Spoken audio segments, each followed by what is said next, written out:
Tara na't kumain. Nagugutom na ako eh.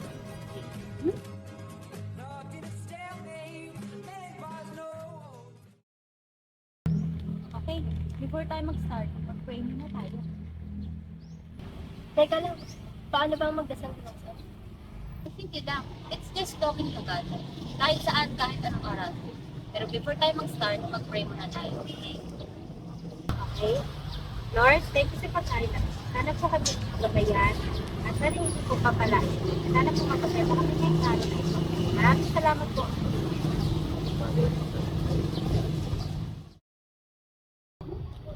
Sa ngalan ng Ama, pinakamagpagin, pinakamagpagin. Ha? Anong nangyayari? Ba't ganun ka, Catherine? Wala yung dati rin. Basta sincere ka sa panalangin mo, yun ang mahalaga. Tama yung Roseanne. Ang mahalaga, nagpakita tayo ng respeto sa bawat isa kahit magkaiba tayo ng paniniwala.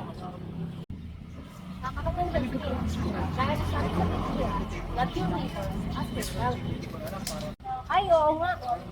Magkakaiba man tayo ng paniniwala, may pare-pareho naman tayong tao. Ano mo ba ang Sige, tara na't kumain na. Oh, tara na. Bago pa tayo mag-usa ng hilang.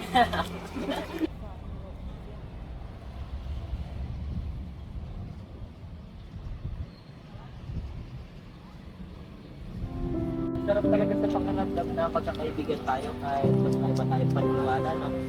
Oo nga, Justin. Dapat ganito palagi. May respeto at pamamahalan sa isa't isa.